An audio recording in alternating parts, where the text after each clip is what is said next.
Citizen Television.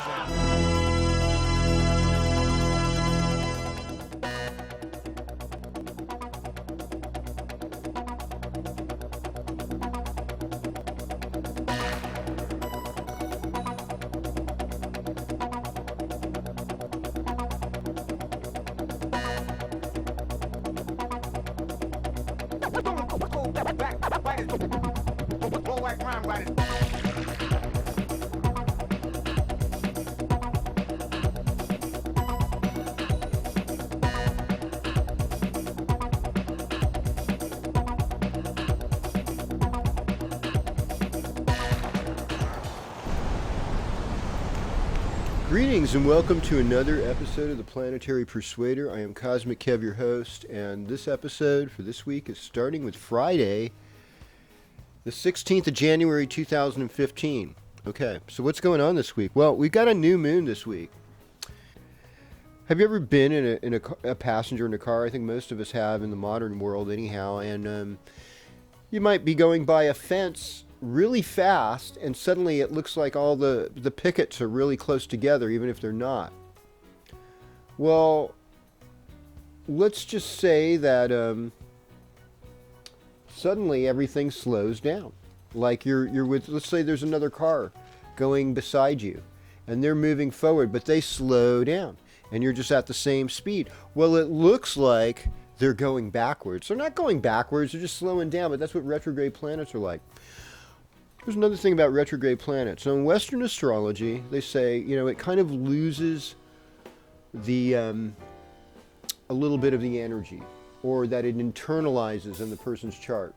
That the energy internalizes, and I'm like, okay, I can see how it's like that. It's not the normal direct flow, and so there's something unconventional, is how I think might be a more evolutionary astrologer's way of looking at retrograde planet. But I like to go back to some of the roots here. In Vedic astrology, we look at this and we say that planet is concentrating its energy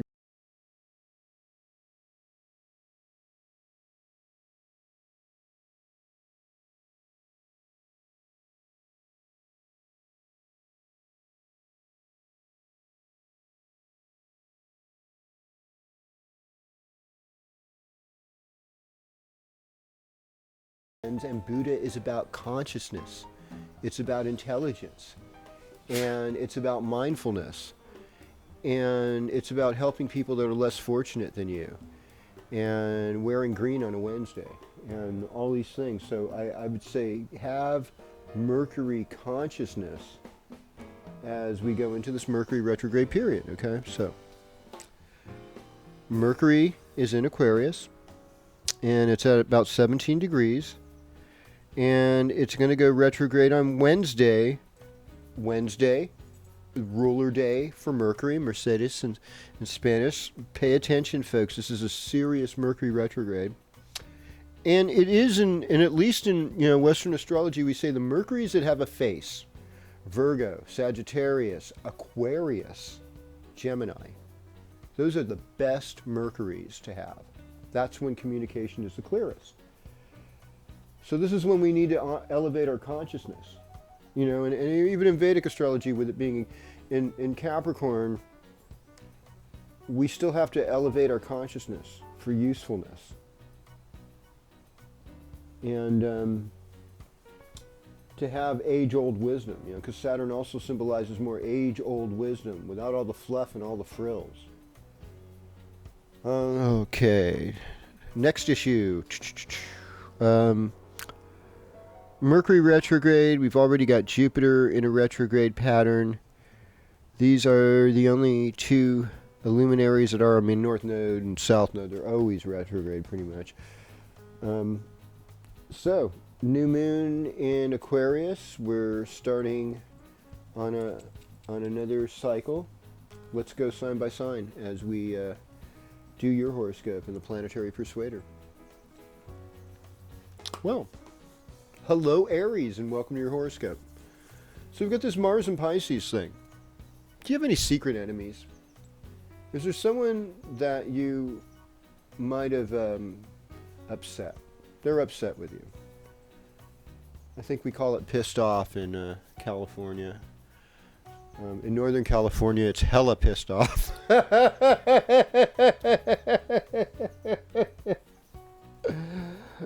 And the other thing I notice about Mars in the 12th house is there's this restlessness. There's just a somewhat uncomfortable feeling like something's not right. And you know something else that can happen when Mars is in your 12th house? 12th house is Pisces, like it rules your feet, my friend. You can cut your foot. Mars could be the thing that pierces you and you could cut it. So it's like these houses not only tell us about emotions and moods, but they tell us about body parts too. Uranus, everything is unpredictable when it's in your first house. So, you know, here we are. We're beginning the weekend with a moon in Sagittarius. So for you, that's a good weekend for travel. It's a good weekend for exploration. It's a good weekend to check out other religions. And it's a good weekend to have fun, be comical. There's so many comedians that are Sagittarians. You know, I think with that moon and Saturn being there, in a way it could be like you have to be responsible and not just moody. You know, that's, Saturn Sate, you know, is when Saturn passes by your moon sign. And so anyone who's got a moon in, say, you know, in the western signs of Scorpio, Sagittarius, Capricorn, you know, you people all are on your Saturn Sate. You people with the Capricorn moons are just starting, okay? In Western, and it's a time when, you know, the moon can pass by your Saturn and the sign before your Saturn, the sign of your Saturn, sign after. I mean, in Western astrology, they'll say that conjunctions mainly act up with 8-degree orbs, but in Vedic, they give the whole 30-degree shot, and sometimes even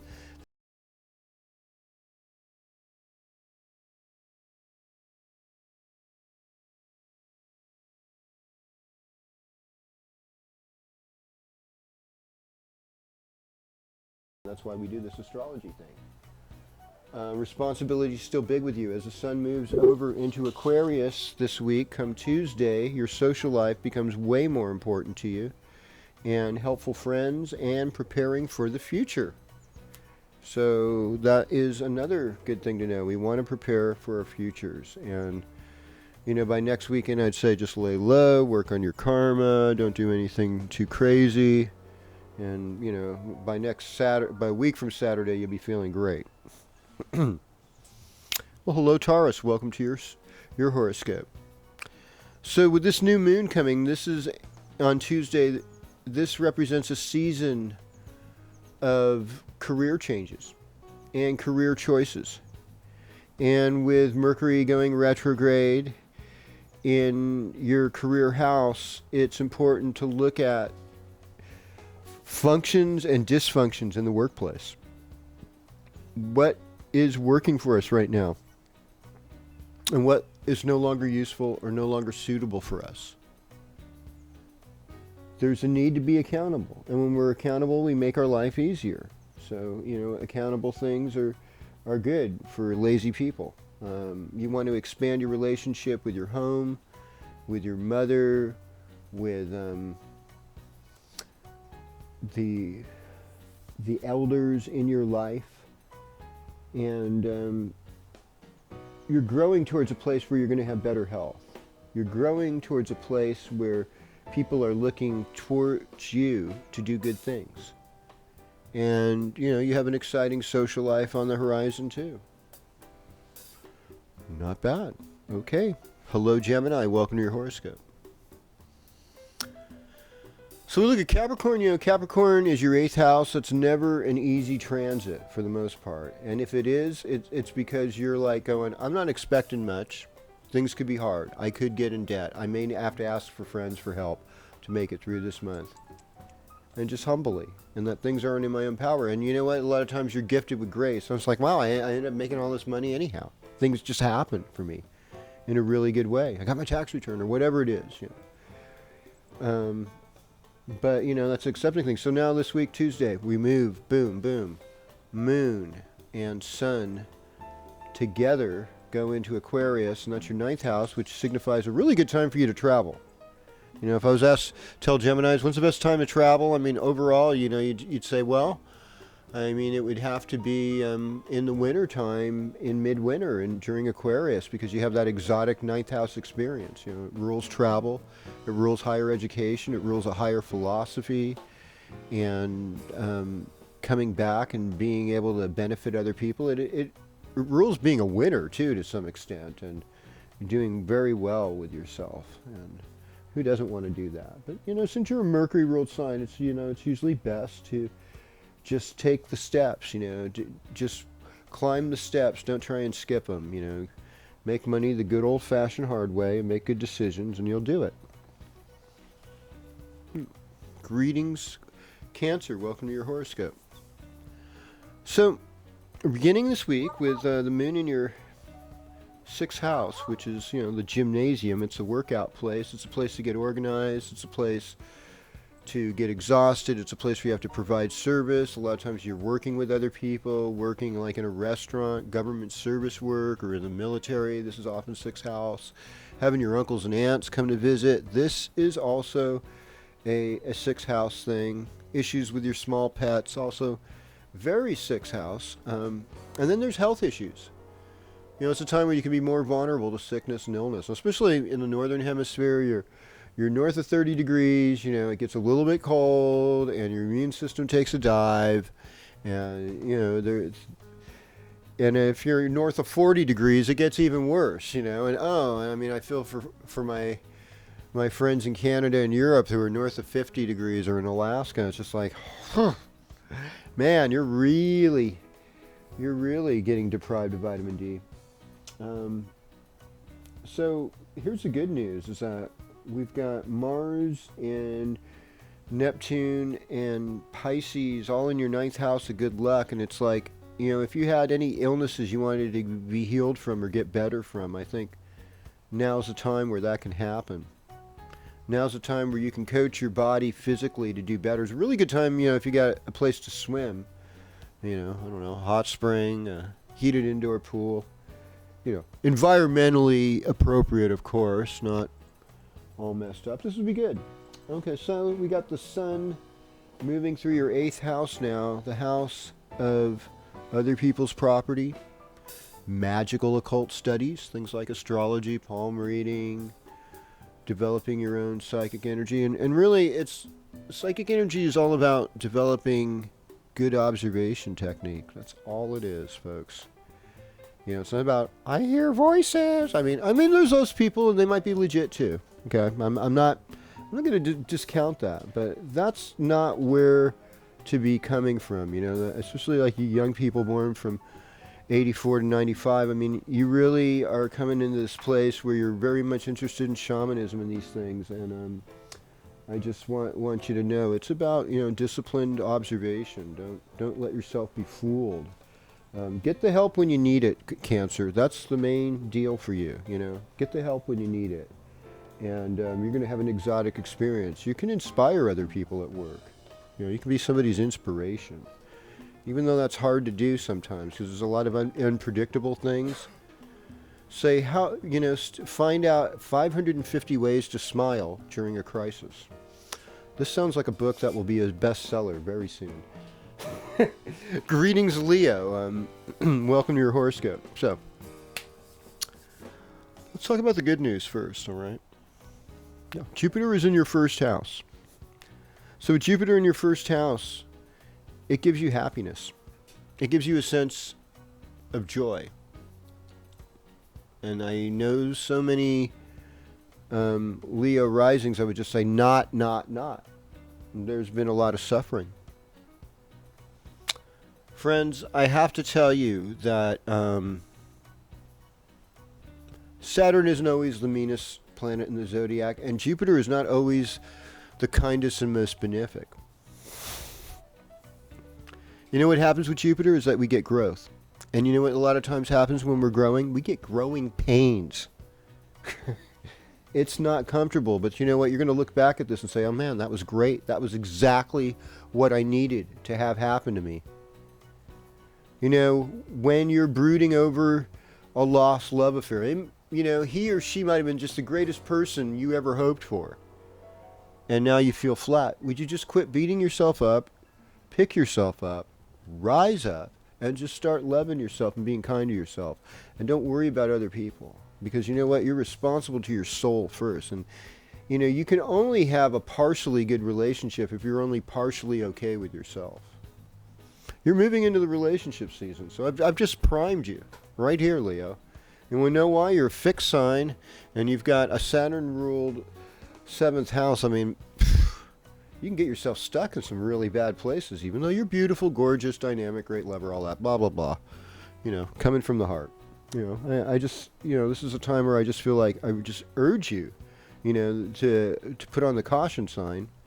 And I mean, you know, the real cool thing is that we've got Saturn in your 5th house, and so it's like, if you're going to be loving, you also have to be real. And that's why I was telling, you know, some of the kids in Cancer in the last time, is like, you know, about psychic energy, engaging in the occult magical works, it requires a great deal of responsibility, and there's a certain amount of focus and discipline if you want to do it right. And anybody can do it wrong and make mistakes. And pretty much anybody who's learning will make mistakes. And that's okay. You know, the spirit above all is a lot more forgiving than any of us will ever be. Oh, okay. So Virgo, welcome to your horoscope here. What kind of goodies do I have to share with you this week? Well, okay. Let's start here. This is kind of like your last hurrah, you know, with this 5th house transit of your sun this weekend. And so, I mean, Sunday, you're going to be on. You know, there's this nice, almost celebratory feeling as you wake up Sunday morning and even into Monday. Last 2 days of Capricorn, it's like, I done well. Oh, this feels good. I'm in my heart. Okay, we're going into Aquarius time Tuesday, and you wake up and you're going, oh my God, you know, my leg is stiff, or I've got a scratchy throat, or, you know, my God, does my kidney feel normal, or God, I have a stomach ache, and, you know, all these things could happen more because 6th house, you know, and I mean, you and Pisces both have a slight tendency to be like the hypochondriacs of the zodiac. I mean, not that you all are. I don't want to classify. It's also a time where you really want to help other people.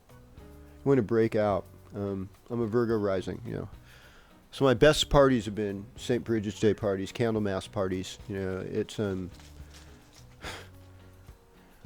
I say it that well in America it'd be Groundhog Day, but you know, I love St. Bridget's Day. You know, goddess of fire, goddess of creativity, where we nurture our seed that it might grow and sprout into something new.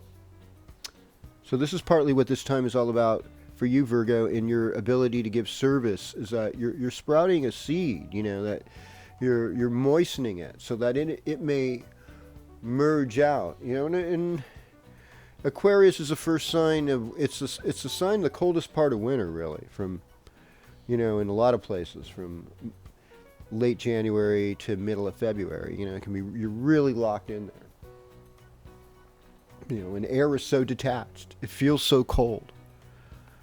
And so through service and humility and just detachment enough that we can help people with problems, man, that's what a great way to rock the Aquarius vibe, Virgo. Hello, Libra. Welcome to your horoscope. So what we're seeing here for you this week is this. You know, Venus ruled sign.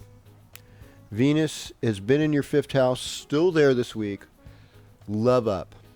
You know, I mean, that's my message. Once we get to Tuesday moon is going, and sun move into Aquarius. Bam. 5th house. It's about creative expression. It's about playfulness. Being Shakti. You know, getting that energy, the feminine equivalents of play and delight. And you're opening your heart more. And your matters that happen to your children are much more important to you during this period.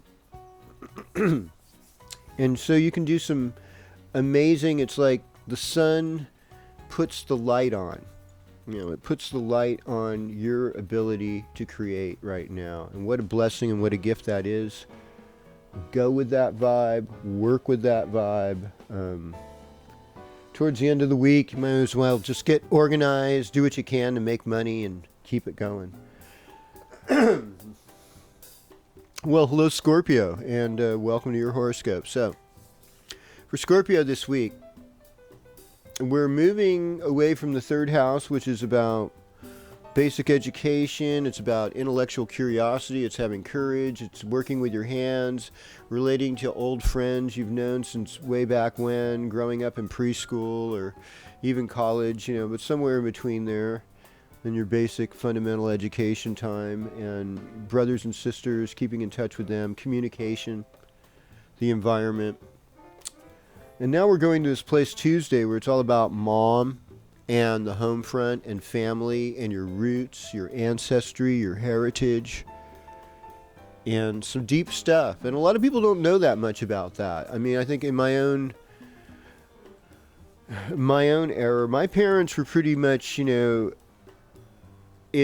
assimilation, because that's how you got ahead in the capitalist system. And since they were born in the 1930s, they became young adults in the 50s when there was a really opulent economy and things were pretty easy. And so I think it really skewed their vision of the whole world after that, especially for people born in the late 50s or afterwards that inherited probably a less than perfect economy. And it gets harder. The young people today too, the ones born in the late 80s and early 90s, they're struggling to get work and make their wheels turn. And so we have to be understanding about this type of thing too. And we're all vulnerable. And this fourth house transit for you, Scorpio, is when you gather a tribe together for yourself. And I think your best days this coming week are going to be the 22nd and the 23rd. So when the moon is transiting your fifth house, so you feel more open-hearted, more love. Weekend looks good for making money, for being real, taking care of your business, taking care of your environment, and then, work on your home life. Maybe redecorate your house so cabin fever doesn't drive you crazy. Well, hello Sagittarius, and welcome to your horoscope. So, working with the moon, working with that moon in your first house this weekend, along with Saturn. You have to be more serious. You can't just joke about everything. You've got to be a solid friend and a solid person. And that's a hard act to juggle, because you love the casual atmosphere. You like the animal side of human beings. And I mean, who doesn't? When it gets right down to it, that uninhibited passion is what we're all sort of aiming for, I would hope. It's fun to escape and break loose. But it's also good to control and, know what's going on and how to prolong your good stuff. I just say that this is a time for you to move out of just your values and friends of friends to people you want to hang out with, and to things that you're curious about, to explore them, and to keep lines of communication with your neighbors, your siblings, your cousins, your old friends very wide open. And that's going to be good for you. And just this, Saturday, Friday, Saturday, these are good days for you, as we're going into our weekend. And your influence is good right now. And you can show a lot more maturity and wisdom. And you know when to hold them. You know when to fold them. You know when to walk away. You know when it's done. This is Capricorn. Capricorn, welcome to your horoscope. So this is the closing ceremonies to your sign. Okay, so we've got the 16th, 17th, 18th, and 19th. These next 4 days are all about you. And you are the celebrated queen and king of the month. We can, put the royal robe on you and thank you for all the good stuff you've done. But we're moving into the other Saturn ruled sign, which is Aquarius, and there's a new moon. So what happens then Tuesday is that we focus, instead of just what you consciously want to put out, but what's your values, how you're going to refine your decision to move out in the world. So you're refining it. You're finding a voice too. You become more talkative when the sun moves into Aquarius. So this activates your vocal cords, especially with Mercury retrograde. You're going to have a lot to go over with, over and over and over again. So be careful that you don't sound like a broken record. And, Saturn in Sagittarius means you have to be responsible for your karma.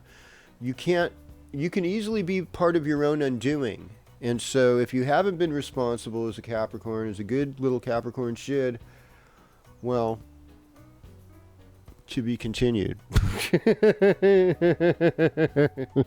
I know, that laugh is scary. I agree. It is. But some people don't learn from the teachings. They have to have the experience. And that's one of the glories of Saturn, my friend.